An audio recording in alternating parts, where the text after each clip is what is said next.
Hey, how's it going, everybody? Seems like we got a few people Good, out here that I expected. Harvey, what's up, Harvey? Jocelyn, good, hey, good, good. Jill. There's a couple more people coming in here, I believe, that I spoke to. So let's add them in. Kelvin's coming in. Guys, if you have any questions, we want to answer any questions you guys have. I know Jill and a couple other people that wanted to hop on today are pricing out some jobs right now. So if you have any questions, make sure to just let me know. You can type it out in the comment bar to the right. If you have any questions that I can go over and pricing out jobs, stuff like that. I'm going to just talk about a little bit of everything today. Things that have been helping us a lot. And also, the contracts that we're running across right now are a lot of these medium-sized contracts that, that obviously these people are going into new contracts almost every year. If they're not happy, most people are looking for a new cleaner like right away. So, what we like to do is target those medium to large size facilities extremely hard in February, March, April time. January is a little bit slower. December is also a slow time for us, but as long as you start building up these contracts, um, we'll be able to start continuously closing more and more deals. And the more deals we're getting into, I got you, Gilbert. Vital cleaning. I'm adding a couple more people in. Last week we talked about like the first two positions that I think everybody should hire, and I, it's really obviously the first position. You always want to have someone doing your sales. You can't be the one on the phone every single day, so you have to delegate that right away. And you guys are all, for the most part, doing a great job at that. And you have to have that. If you don't have that doing it every day, you're going to struggle. Whether that's you or someone on your team, or if you hire it out like to someone like us, you just have to have someone doing the outbound traction, because unless you're paying for ads, like a lot of money towards ads, and unless you're going to, tons of marketing events in your area, it's going to take a long time to scale if you're not reaching out to people and introducing yourself. So that's the first position that I hired out right away. The second that I talked about last week was hiring out the executive assistant, which was the probably the best choice that I ever made, because it freed up all my time to be able to go to networking events and actually focus on creating systems for my business, and helping my cleaners go in there and do an efficient job instead of going in there and just thinking they can do whatever they want to do, and they're kind of all over the place with their cleaning, and then they're complaining, it's taking so long, and this is not worth the money.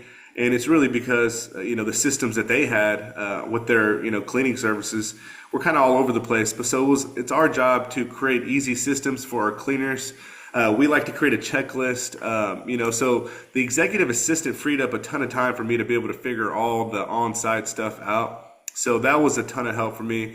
And the executive assistant, I told you today I would go over more of the details of what they're doing. And I also have a post that we're about to let out with pretty much like a whole list of things that our executive assistant does. And that's basically anything on the computer. They're responding to emails, they're responding to clients, they're sending out invoices, they're doing payroll, and checking in with the new clients that we have, and doing all the things that take a lot of time that you have to be doing. Those were, my things that I did not like doing, because I like being out in the field. I like being, networking and getting new clients. And I knew it was just like a burden to me to be able to have to respond to, all these emails we're getting at all times, and also just doing the things we have to do, like invoicing and payroll. Invoicing doesn't really take too long, since we're always, dealing with reoccurring clients, and it's pretty much, you can set it all up on reoccurring. But the executive assistant helps set all that up, so you're not just thinking in the back of your mind, maybe I made a mistake. This is that's a pretty important task, and if you're having to rush and do your invoicing because you got to go to bids, and you got to go, make proposals, and submit them, and close deals, it's a lot to take on all at once. So like after I got to 10 clients, I hired out the executive assistant, and obviously I made a little bit less money, but it was actually worth it in the end, because it saved me a ton of time, and actually was able to keep clients that I was worried I was going to lose because there's always complaints whenever you're dealing with this business. There's always going to be people saying, "Hey, this didn't get done." There's never a time that everybody's just doing a perfect job. You just got to minimize the mistakes as far as like continuously happening. They can't be consistent, and that's what worried me a lot whenever I was able to start seeing everything that was going on. I hired the executive assistant. I freed up a lot of time. So then I started getting in the field a lot. And what I realized is like things were all over the place. And I had about like 30 clients at the time, 30 recurring clients. And whenever we decided to, hire the executive assistant out, and it literally saved me a ton of time. Me and my wife were always running back and forth, from job site to job site, and still trying to submit proposals and do invoicing and payroll. So the executive assistant was a huge game changer for me to get out there and realize, the on-site stuff is even more important if we want to keep clients for a very long time. So once we got on site, and that's when I realized, the next thing I want to hire out, the next hat that you could say that you want to hire out is the on-site manager. Like I mentioned last week, because the on-site manager will help you get to other places and not have to be everywhere at once. And you can be creative with this. I'm going to give you a couple ways you can go about hiring an on-site manager, because it's obviously expensive if they're going to be doing most of the work. But you can start breaking it up and giving them contracts and paying them, $50 to $100 to go stop by maybe once a week to go take a look at the facilities. And this is something that's really, you don't have to do, but I always suggest you have to do it. Some people go and, check the facilities once a month or, every other month or whenever they get a complaint. We actually like to go check them at least once a month or once a week. And we have the on-site manager, and we pretty much budget it into the price that we're charging. We'll pretty much, say, hey, this every month we're gonna have to pay out $200 to our on-site manager to go check the facility. And pretty much what they're doing is doing a random check-in for the facility, so that way we can see, what actually is getting done. Because there's so many times where the cleaners that we're dealing with, they're all awesome. I love all of our cleaners, but sometimes they're like, "Oh no, I did that. That's something that I actually did." They're maybe somebody came in after me, and they made that mess in the middle of the night. Like maybe they missed a trash can, or they didn't clean the mirror. All those things happen very, very often if you don't, stay on top of it. And one thing turns to another, and you start losing contracts. That's where things start going wrong. So if you want to keep contracts for a long time, these are the things. This is the most important position that you want to hire out for every facility, because you want to have your cleaner, obviously a great cleaner. But if you want to create a multi-million-dollar business, you have to have something that actually is going to be able to, you're going to be able to sustain all of this. And you can't be the one going to 30, 40 facilities every single week to make sure that they're taking out the trash or cleaning the water splodges all over the mirror or the sinks. You have to have someone that's doing that. So just start budgeting for that whenever you're going into these contracts, because if you budget for it now, obviously it's going to help you make more money early on. And that's kind of where I made a mistake early on, because I wasn't really budgeting for that. I was kind of budgeting just for my profit, my cleaners pay. And, that's pretty much it. My bills for my profit should cover all my bills if I get 20 contracts, is what I said when I first started this. Whenever I got to 20 and I realized, wow, this is pretty tough. It's definitely doable, but I need some help to manage this. These two things were a game changer. And once I hired this out, we now have like two people that will like our full-time on-site managers, but we have people that they're in different areas, and we'll pay them $50 to come, check out the facility once a week. And they're basically like maybe every Wednesday or Friday, whatever day that, our cleaners are there, once a week, they'll go check that clean and make sure that's getting done properly. And this has helped me like literally save so many contracts, because they see, that we're more on top of it than the last cleaner and last cleaning company. And there's less, things going wrong. Because if you just at least check once a week, especially if these contracts that you're doing are like once a week or twice a week, those are ones that you want to keep because they're easy to manage. So those you can start off doing, once a week check-ins, but I would, eventually if there's no complaints and it's an easy facility to clean, you can do these check-ins once a month. So just start taking that in consideration because that's going to help you save a ton of time and a ton of contracts whenever you're starting to get to like 50 plus contracts. Let me know if you have any questions about that, guys. I can go in more detail about it. I'll give you some time if you want to. You can just talk, or since there's not that many people on here, we got 11 people. You can just talk if you have any questions, or leave a comment inside the comment box.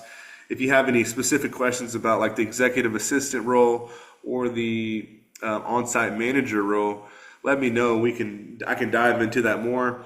I mentioned the pay last week. The pay is kind of structured on what you can afford early on. I've always gone up on their pay since they stuck around with me. Like the first person I hired, with my executive assistant, is actually my mom. She ran a company for another company. They were doing really well. She pretty much was like their executive assistant as well. She did payroll, all that stuff, HR pretty much, and she would handle all the office stuff. And whenever I brought her on, I gave her a salary because I already had like 15 contracts at the time. And I had enough money to give her a little bit of money until we started closing deals. And she knew, the more contracts I would close, and she saw the pace I was on.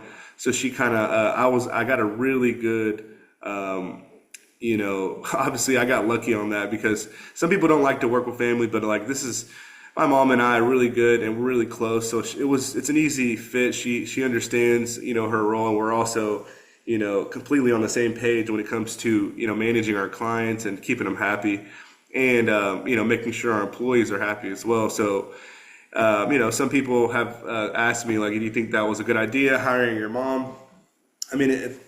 She's been working with me for 7 years now, and it's never been an issue.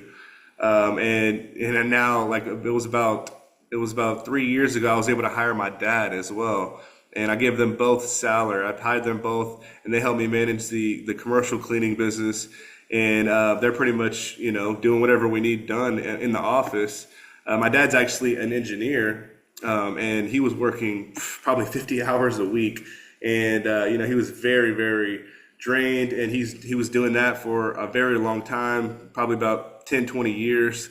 And I just didn't like, that he was very stressed, and I knew he was a crazy hard-working guy. So I hired him as one of our guys that are in the office. They're like one of our W-2 employees because most of we do 1099 everything as far as our subs, but we do have employees like my mom, my dad. I hired them as W-2s. Luke, he's on as full-time, and you could start saving money with taxes and doing an S corp and paying yourself. So we'll talk about that in another meeting, but you should definitely, if you haven't, I'll just throw it out there, create an S corp. I'm sure most of you guys know, and pay yourselves as an employee so you can save thousands on taxes. How do you identify qualified site managers?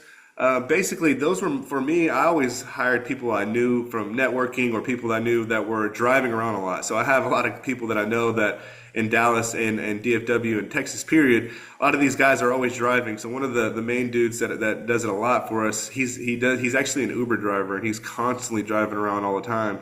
So while he's doing his work, he's making a little bit extra money just stopping by some of our locations and simply just checking to make sure that the crews did a good job. So he's making a little bit of extra money on top of his job. So I looked for people like that are already driving around a lot. I had some friends early on. Whenever I first got started, I was pretty young. So I had a lot of friends that didn't really have good jobs, and they were, doing like Domino's and stuff like that, Uber drivers, Lyft drivers, and going to college. So I had a lot of younger people doing the on-site stuff, so I can save money, and also it's an easy job to teach. Like what I basically would show them, I would do, all the training as far as what I would want them to be coming in to look at. So that's an easy thing to train, just going in there, showing them, hey, look, this is the things that we're looking at. We want to make sure there's no, smudges on the windows or the doors, the entrance areas. We want to make sure it looks like a quality clean. Like you just walked in there and it's like really clean. If you walk in there and it looks like, no one's been here, then obviously that's a problem, and that's why we want on-site managers, because then, from there we can decide at that point if we need to go back up there and do another clean. We know for sure, hey, this person, this cleaner didn't actually do what they said they did. Because yeah, we do have our cleaners checking off like, hey, yeah, we did this, we did this, we did this.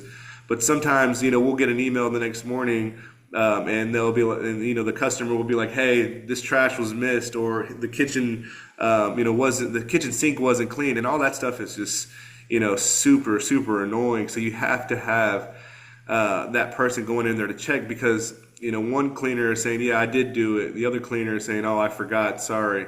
There's just so many different scenarios that are going on.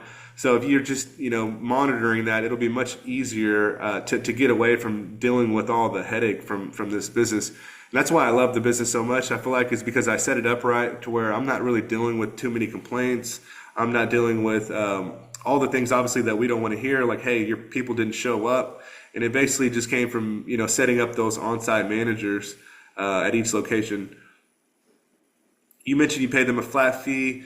So yeah, that's a good one. They are the on-site managers are all 1099 as well, and it just depends on the contract. Like we have contracts where we have on-site managers going every other day, and it kind of depends. We'll pay them per week per job. Same thing as like the cleaners and the 1099s that we hire to clean. We pretty much just don't want the cleaners checking their own stuff. So the on-site manager could be literally anybody. It could be friends, family, people that you trust that are going to help you, scale the business.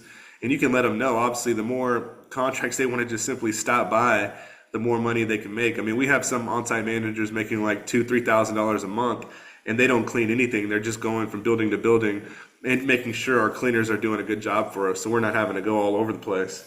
And like I said, if you have any friends that are doing Uber or Lyft or delivering, pizza or delivering food, anything like that, those are the ones that you should reach out to about that, because they're already driving around, and it'd be good to add that on to their schedule.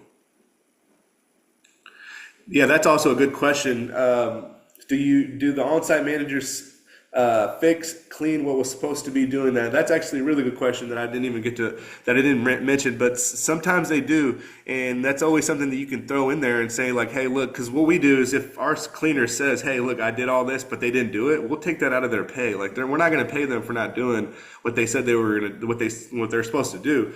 So that will actually go to the on-site manager. If they have to go fix something that the cleaners didn't do properly, then yes, they will make that extra amount, which it could be just really depends on how much the cleaner is getting paid for that job.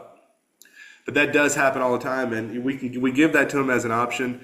A lot of people don't mind that, because if you say you go in there and you see like maybe a few trash cans that were missed, that's a part of the $50 they're getting paid to go do. If it's something like they missed a whole side of the building or whatever, then yeah, we'll make sure that they get compensated for that.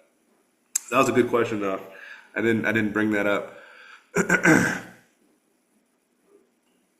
Do you have a template for a subcontract 1099 base? Yeah, I do. If you guys need any subcontractor templates, let me know. We'll send it over to you and get you some information on any type of like how we're finding our subs. Let me know if I can talk about that if y'all need me to jump into that. But let me know if you have any specific question, guys. I wanted to go over exactly what you want to talk about today, because I know I've been blabbering a lot about the past 2-3 Zooms that we're talking about just who you should hire. But if you have any pricing questions, let me know. Yeah, the Skool contract, I mean, the Skool does have the templates in there, but if you need a different one, we have plenty of different, contracts you can use. But yeah, there is a template in there for subcontractors. And, like I said, it just kind of depends on who you want to run across as far as, your people that you hire first. I also, one of the other things that I hired was someone that can go to the walkthroughs, and that's what the on-site managers also do. For the most part, if you want to put one on somewhat of a small salary, whenever I first started, I just paid per job on everything because it just made sense, and that's what we're getting paid for. We're getting paid for per job, so there was no way that I wanted to start someone off with a salary until I got to a certain point. But now we have a few on-site managers that are on salary. They go to all the walkthroughs, and they're going to a majority of the locations that are close by, and especially, the contracts that we're making a lot of money on. We make sure that, our on-site managers like Luke or Drew or my dad, they're stopping by those important locations. They'll even go during the day sometimes to make sure, that we're talking to the clients as well. Just randomly showing up in front of the client, wearing our T-shirt, and it does really well all the time. We do that for the city locations like nonstop. We're going into the city. That's why I've had most of the city contracts that we've had for the past 5 years, because we're always on top of getting in the door with them as well, and also communicating with them. So the on-site manager will save you so many, lost clients. It really will, even like the massive contracts. You mentioned networking. Is there another way you scaled aside from cold calling? No, not really. I mean, right now we're sitting at about like over 300, a little bit over 300 contracts. And I mean, I'm not saying it just to hype up the cold calls, but that's all we do. We do cold calls. Luke and I do networking events, but it's more so for like just in general networking. And we do run into people every once in a while that, say, hey, we do need our offices clean. But early on, whenever I was starting to scale, it was really just the cold calls. And we got to a point to where it was too crazy. And I think I mentioned it before, and I probably mentioned it to a lot of you guys. At one point, we had like over 40 people doing cold calls for us. And we were trying to go out of state and trying to go in different areas. And we're reaching all over Texas. And it was a huge headache. And it was a lot. So we actually scaled it down a lot. And that's where the blueprint came about, because we started selling other products. We started selling, landscaping. We started selling power washing, wholesaling and real estate and all that stuff. And, we started losing focus on what we actually wanted to do. So, we stopped doing all the different services and focused on our clients, because at that point we had about 500 recurring clients, and we lost a lot of those because we were just all over the place. And that's when I decided, let's just scale it down. Let's work with the clients that we have and stop trying to pursue everybody around the world, because I don't see it being something that we can scale, because it was just all over the place.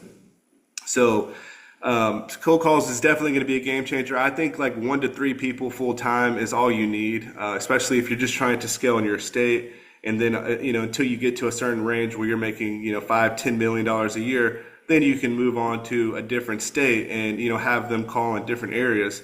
But it's just too hectic. And I don't like to, be unrealistic when it comes to what you can do, because I've done it, and it's very hard to actually, have thousands of contracts, and people all over the place. I mean, I hear it all the time online, but I really, we've done it. I've done it for the past 10 years, and I don't think people that are doing thousands of contracts actually, are making the margins we are and actually have it on autopilot, because ours is ran by itself, and it's very easy, to set it up. But thousands of clients is a big stretch. I think once most of you guys get to like 100 or 200, you're going to realize like, wow, this is really, really great. And from here, you're probably going to want to get into something else that you enjoy, and maybe get into something that you find that's, wow, I like this better than commercial cleaning. That's what happens for a lot of people that are doing well with this industry, because once you get it to a point to where it's running itself, there's so many opportunities you can do, with other things that you actually enjoy doing. Like whenever I started, I was doing the commercial cleaning, I was doing all of that, and I was able to get into the real estate. We opened up a medical spa and did things that made us more money that we actually enjoyed doing. And the commercial cleaning blueprint has always grown. The commercial cleaning company has always grown and has been maintained by just simply setting it up how I just mentioned with the on-site managers. And I've had a lot of people try to cut corners that I've worked with where they try to start this business and run it all themselves, and they don't hire anything out, and they're just stressed out, and they're like, they're not even enjoying themselves. So this makes it a little bit more enjoyable whenever you have, other people that are on your team helping you reach the same goal. So you got to just start changing your mindset to actually get that done. What does your work order for your subs look like? Is it an hourly rate or a flat rate per job that you're showing them?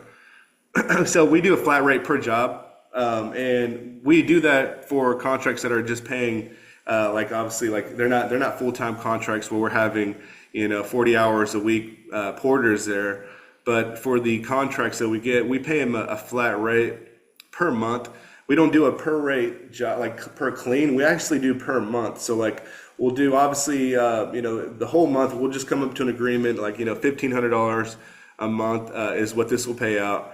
And obviously if they don't go clean a few times, we'll divide that by the amount of days that we're in that month, and then we'll take off that day or two that they didn't have to go clean. So it's always a flat rate. Never an hourly rate unless it's like a full-time. Like we have a few contracts that we have like 4 or 5 people there every single day, and they're just cleaning 24 hours a day. Like we have different schedules and different time slots for different cleaners. So those are different. Those are like the ones you have to pay hourly, and we pay around $15 to $16 an hour on those. Sometimes even $18 an hour if they're doing like deep cleaning on certain days. What is your taking on having employees to do the cleaning instead of subs? Yeah, so I mean, I'm not against doing W-2 employees. I'm always asked that as far as like why we did not structure it as W-2 employees and just having everybody hired on. I mean, if it's a whole different job that you're going to have if you do if you do W-2s, because you're going to have to train all of them. They're all going to be under your business name. You're going to have to deal with employee taxes, all that stuff, and it's just it gets to become to be another job. And that's really the reason why we didn't get into doing the W-2s is just because we were scaling. And at the point where we had like 500 contracts, there was no way we were going to be able to hire that many people. We were already doing like 10, 20 interviews every single week and constantly bringing on new cleaners and new subs. So actually having to onboard them, give them uniforms and meet up with them and all that would have been a whole other ordeal. I set it up very convenient to where we can take on the amount of work. If we were to get 500 contracts, we can actually take that on with the people that we have, and I'm not having to like hire new people. So the subs, I like doing subs because, whenever you hire a sub, they're in it for their business and they're going to represent themselves very well. Obviously, if they want to make it, something that's successful. And also, whenever you're dealing with subs, one person can turn into 20 people. We've had one subcontractor, plenty of subcontractors actually that, they enjoy working with us and they love, the jobs that we give them. They're not too hard. They're making good money. So their crew turns from one person to 20 plus people. They start bringing on friends, family that they have onto their business. They're doing hiring. They're starting their whole organization and they're free to take on any type of work that they want. So it kind of keeps them motivated to, grow their business as well, and also helps us take on more contracts if we're, having people that are wanting to work for us or for the people that are working for us. So it just saves us a lot of time, from having to hire people and bring them on. And we were actually screwed over a lot when it comes to hiring W-2 cleaners. We had so many people that were, so-and-so wanting to work, and, after a good few months, or even a year, they would quit. We'd have people quit, and it was just a long process to keep these people motivated and want them to just clean full time. That's their job. I think with the subs, they're motivated because they're in business as well, and they can turn it into whatever they want. So it's not all on us. Like they're not depending on us to change their lives, but we'll help them get in the door with a lot of commercial contracts. So our subcontractors are amazing. I mean, out of the around 350 contracts that we only have about like 200 subs. So like you can see there, like a lot of these subs take on more than one facility, and it just saves us from having to hire, 350 different employees for each, location that we have. Because a lot of these contracts that we have, they're like, there's one contract, but they have 10 facilities. And it's just like, I couldn't imagine doing all that hiring. It would be, because we'll just send it out to all the subs that we have, and we'll say, hey, who wants one of these facilities? And everybody will start letting us know, hey, I'll do it, I'll take it on. And it's just an easy process now. Hey, Christian, I'm here now, so sorry if this is off topic. How do you handle the supplies and materials for your employees? Yeah, that's a good one. Are you keeping the location stocked? And so that's a good question. I mean, some of these larger contracts, we actually supply their paper towels, paper products, and I actually have added that on to our service Because once we got to like the 100 mark, I quickly realized how much money we could be making on supplies and toilet paper and all that stuff. Because 300 locations, and they probably order probably like, let's just say, one case of toilet paper a day. I mean, a month. We make like $10, $15 to take it there, and all we're doing is getting it delivered, and we have a good price on the packages and everything too. So you could do the math on that. Like just from toilet paper, we make a lot of money from just 100 contracts. So we actually make sure to try to manage that for them. It's something that we try to add on. Like we'll let them know, hey, if you work with us, we'll actually give you a good deal on toilet paper and paper products, trash bags, and we'll also make sure you don't have to be the one ordering it. Like once it's low, we'll let you know, hey, you're running low on toilet paper or tissue paper or hand sanitizer, and we'll order it for you and get it delivered, and you don't have to pay till you pay us. So that's one thing you want to do first, is try to, before you start offering that, you want to either one, take the payment up front, or two, start an agreement with a distributor. So now we have a few agreements with distributors to where we don't have to like pay up front. We'll pretty much, it's like a credit, but we had to do it for a while to actually for them to offer this to us. At first it was like we would have to pay within 7 days. Now we have like a month, and now they're pretty cool with this. They don't really, they're not making it like a headache to collect the products, deliver it, and then wait for us to get our money, because it does take sometimes 2 weeks to a month to get our money. So yeah, I'm glad you brought that up, because I want to talk about this meeting as well, the different kinds of add-ons. That's a great one you should add on, is the product supplies, because it's just an easy add-on. You're already there. All you have to do is literally create a product sheet, and I'll send you our product. I think I have it in the Skool group, but it's a product sheet, and it's everything that I have found around our community where I can get at a very good deal, and I can make it efficient to just have it delivered there. And I know some people that make a lot of money just from doing hand sanitizer, and basically they just have a good connection, and from where they're at. I know a guy that he knows, like his dad is like a liquor distributor, and they also started to create hand sanitizer. So he pretty much doesn't pay anything for hand sanitizer, and he's making a ton of money on selling it to all his people, because he has a cleaning business, a house cleaning business, and also a commercial. And yeah, it's definitely a good thing to add on, like products. You want to do power washing, strip and waxing, all that stuff is obviously things you want to add on. So the way I'm going to answer more of his question, because that's a pretty good one. Like, how do we maintain the locations? We basically have a sheet that all of the cleaners have to fill out, and at the end of the week or whenever something is low, they have to send it into the executive assistant, and she'll basically come up with an order form and send it off to our distributors, and we'll get it ordered and delivered. So it's just basically setting up those small little systems, and if you're on site a lot, you'll figure out different ways that are easy for you and your employees. We have a site that's actually a distributor that's actually on the way to a lot of facilities. So some of our cleaners will even go pick up stuff from there and take it with them on their way to the facilities. And we tried to do that just so we can not have to be the one paying for shipping all the time.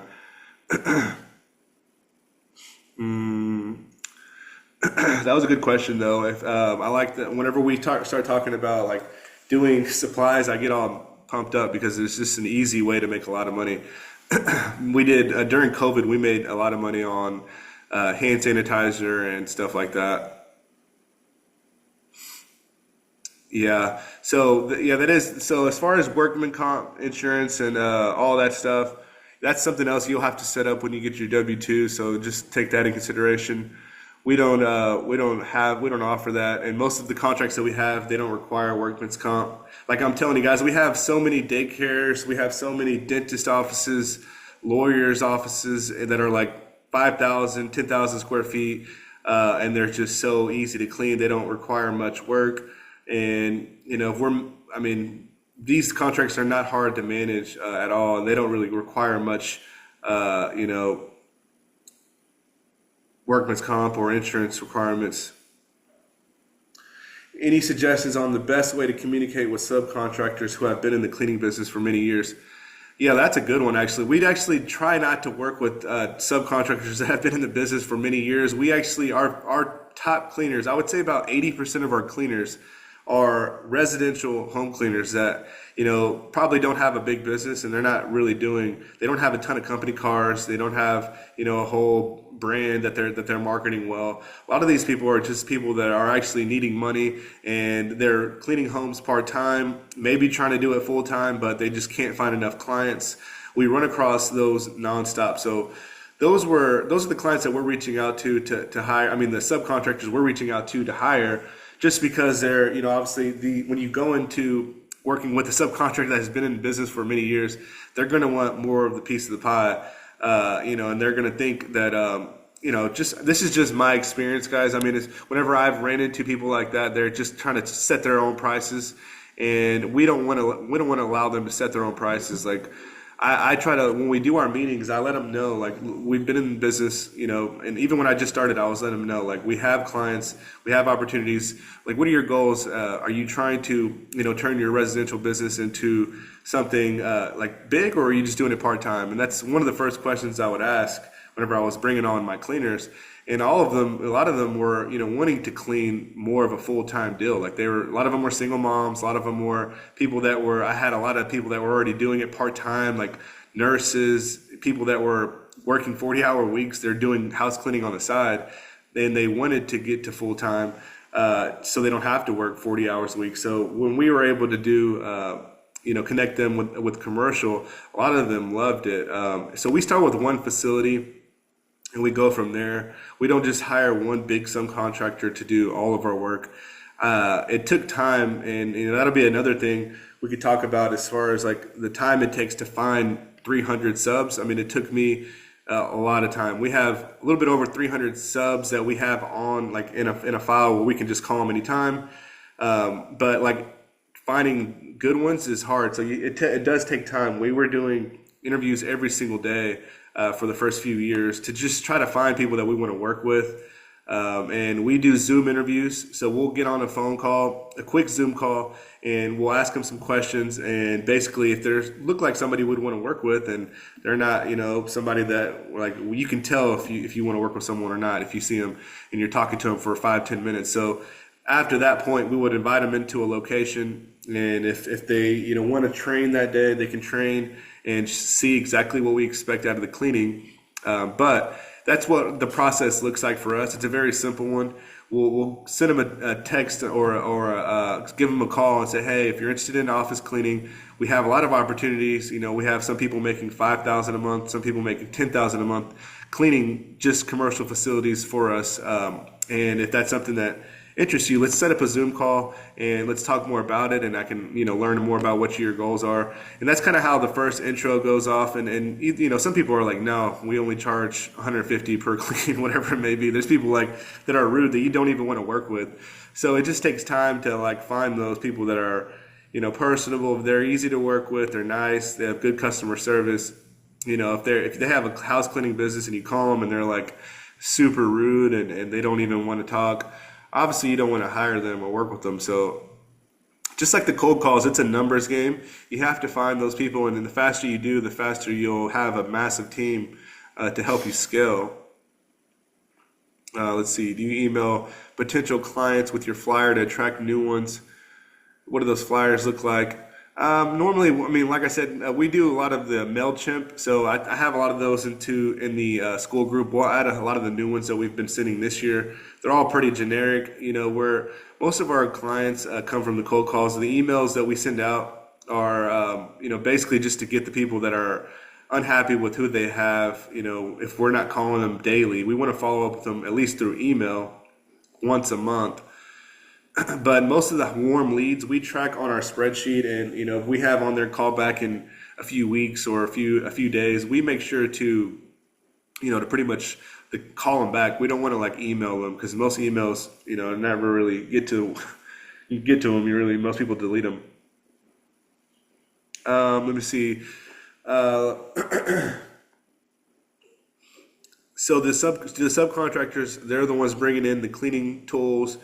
Exactly, that's true. But for the most part, whenever I know a lot of people that don't like doing this, but we do it just to make it very efficient for our subs.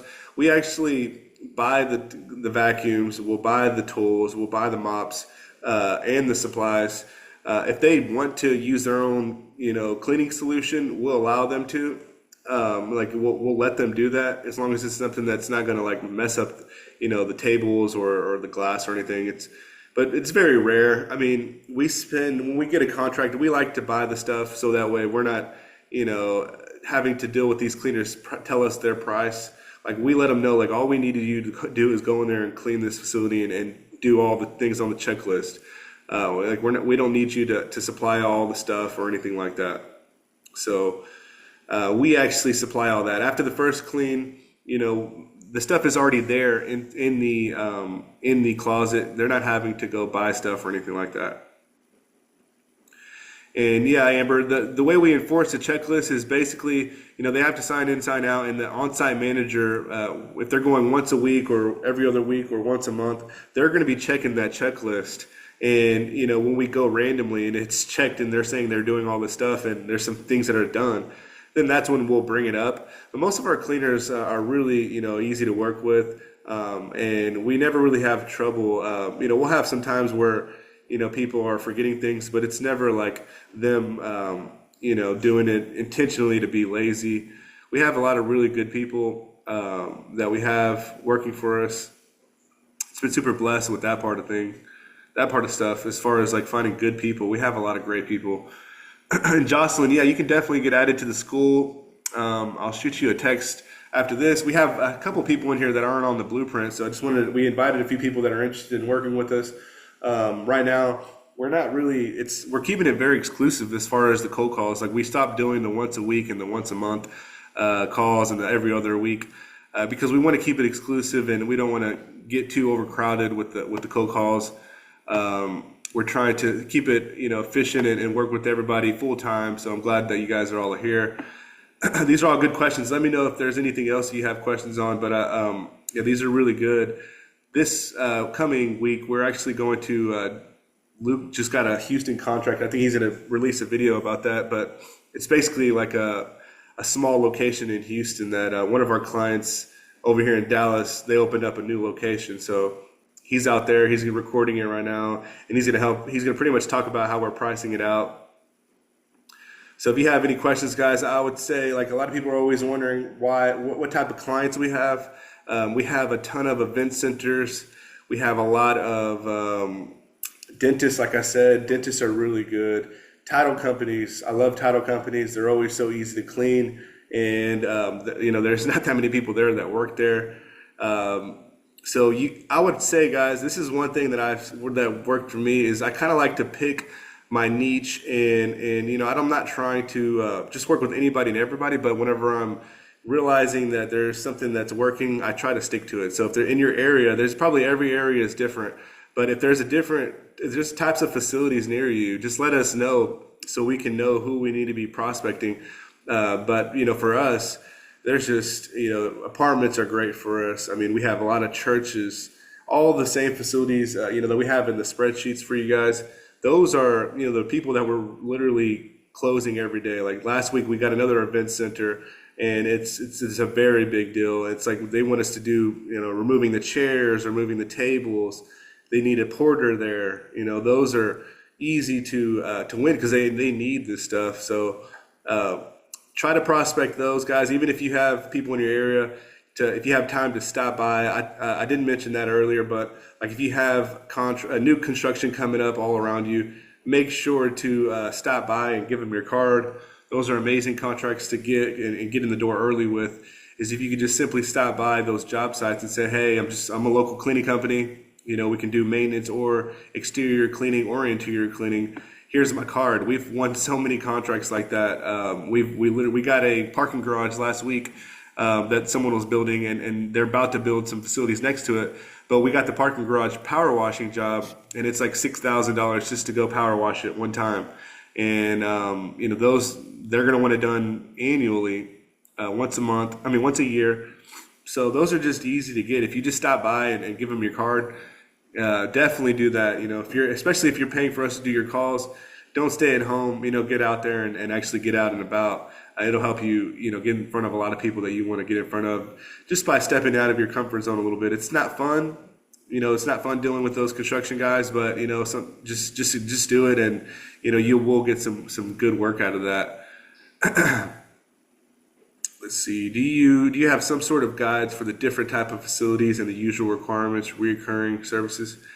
Yeah, I mean, for the most part, like all the event facilities and all these places, they want cleanings done right after their cleans.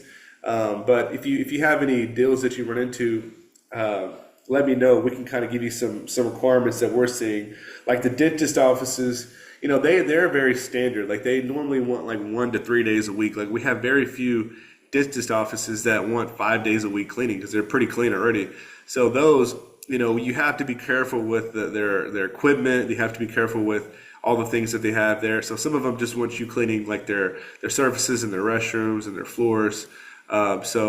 It's all basic requirements. I mean, if you start getting into hospitals and schools and stuff like that, they're going to give you all the requirements that they're requiring. You don't have to guess what the requirements are. They'll tell you exactly what they want out of you.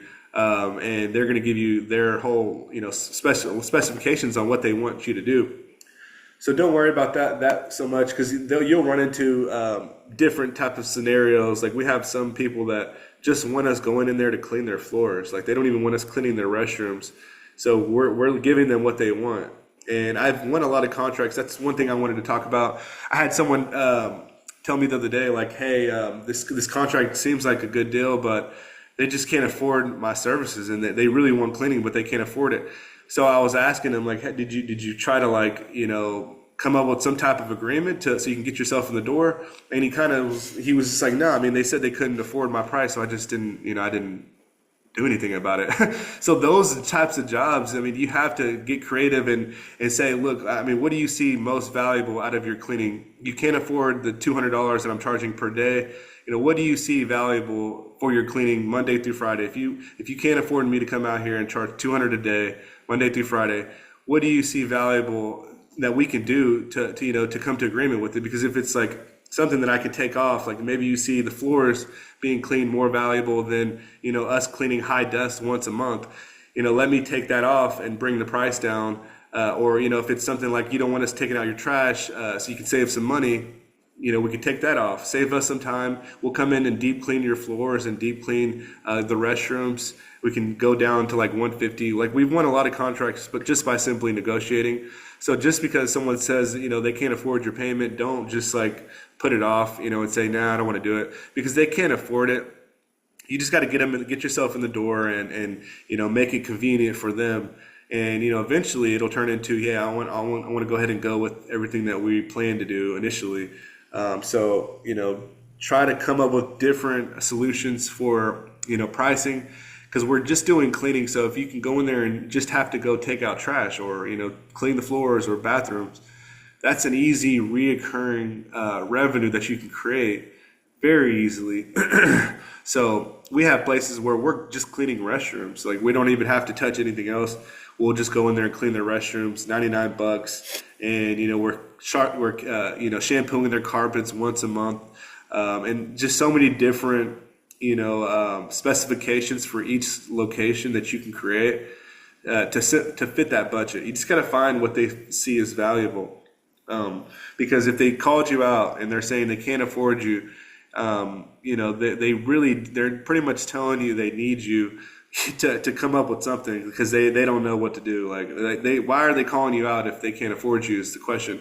So you just got to figure out why, and figure out what you can take out of there, how you can make money from it. And the goal is to put it on recurring revenue. So even if you're making $50 per visit, and you can start that relationship and have that for 3-4 years plus, that's going to eventually turn into a snowball where it's going to just keep growing and growing and growing. On those occasions you're stopping by, are you handing your business card out only? Yeah, we handle our business card because it already has our website on it. So it's just a business card. And honestly, like Luke likes to use like online stuff as well. I do too. So we have Popl. It's like POPL. and you can literally, just get their contact.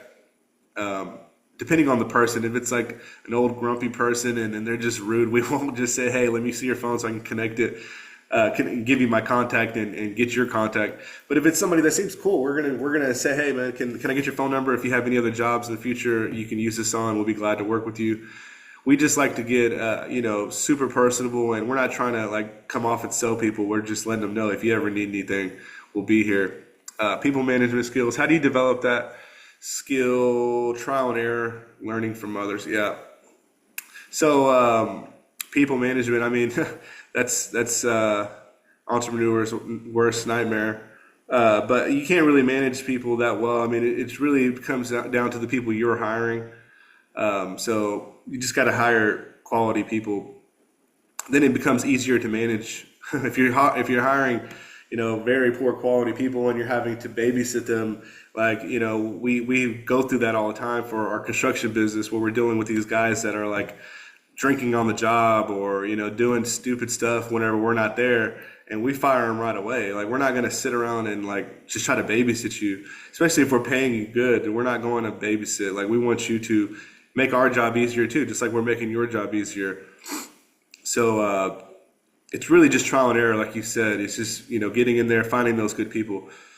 Do you have certain production rates, basic guidelines that we can start basing our pricing off of? I mean, yeah, for the most part, you're going to learn your labor price. As you grow this, you're going to realize, I have some subcontractors that will do this for, $1,000 a month, or, I know my other subcontractor is a little bit more pricey. I think she's going to charge me. She's going to want to be around like that $1,500 a month rate for that. So it's just different per subcontractor that you're dealing with, because they don't set their prices for us, but we know what they want. We're not going to just throw them into something that they don't want. And especially if they're really good cleaners. Like, I have ladies that are really, really, really good cleaning people, and like even guys that are like always showing up. They never, like, I have a guy, Juan, he's a teacher, and he started with this part-time and he quit his teaching job. Now he cleans with this full-time, but he's like never missed, I don't even know if he ever gets sick. Like, he's never missed a cleaning day over like the last 4 years. And like that guy, like, I'm going to pay him a little bit more. If he's cleaning somewhere for me, I'm going to pay him a little bit more because he's never going to give me a hard time. And like, I never have to worry about the guy. So you'll run across people like that you just want to pay a little bit more. So that question just varies because the production rate just kind of, in this industry, it's just very different. There's so many different scenarios, but we'll be glad to help you price out all your cleans. We help everybody price out all their jobs. We can literally set up a call. We can talk about it now, or we can text about it. We'll talk about the exact details that you're dealing with, so we can help you price out all your different jobs. Because like I said, every job is different. There's no one price that we like to stick to, one hourly rate we like to stick to, because there's just too many scenarios. The cleaners, the client, the distance. If it's somewhere that that we don't already cover, it might be something that we have to go up and pay a little bit more. What softwares do you use to manage clients, invoices, and cleaners? So we use, I like Route. I mean, I know a lot of people know about Route. We use Route. We use, we just try to use things that make it efficient. So Route is like $300. And the reason why I like Route is because you can see all your locations on the map, and it literally pinpoints all the different places you have. You can start putting all the data, like the photos from each job, onto the Route platform. It's ROUTE, and I know the guy I know the owner, Ricky. He's a very cool dude, and so that's a commercial janitorial software. So we use Route, but we also use for invoicing. We've always used QuickBooks. So I don't use Route for everything. They have a lot of other stuff, but we basically just use it to manage like the walkthroughs and manage the Ricky Regaldo. We manage the walkthroughs, and we'll manage some of the sites. And I like just seeing it on a map. Like, I thought that was pretty cool. But QuickBooks is what we use for invoices and payroll. And it's always been just something that we've used. It's just super easy to set up. Once you have it set up, it's pretty much good to go. But those are good questions, guys. I mean, let me know if you have any other questions before I wrap it up. It's been good to talk to all you guys. And work with all you. So let me know if you want to talk one on one. We can talk and go over anything you're dealing with. And we're about to start doing more of we're about to add a lot of stuff into the school. So just, I know I mentioned to quite a few people like last month that I got my truck stolen, and we're going to Las Vegas to do the ISSA event. And I had all the cameras in there, I had our laptops in there. So I lost a ton of content. And it was my fault for leaving that stuff in there. I shouldn't have left it in my car, but they got my stuff and they got all the drives and everything. So I lost a ton of content. It was super depressing to lose it all, because I spend so much time making these videos and editing them, and we had it all ready to go. And someone stole my car at a steakhouse, like literally in broad daylight. So yeah, that was rough, but we're about to upload all of it back up. No, we don't invoice with Route. We invoice with QuickBooks, and we do our payroll through QuickBooks too. Yeah, guys. So let me know if Jocelyn. Yeah, you can shoot me a call. I don't know if you have my number, but I'll add it below, and you can shoot me a text or call. We can talk about the school group if you want to join that. And then, yeah, guys, let me know if you have any questions or if you're pricing out any jobs. Just text us in the group chat, and we'll talk about it.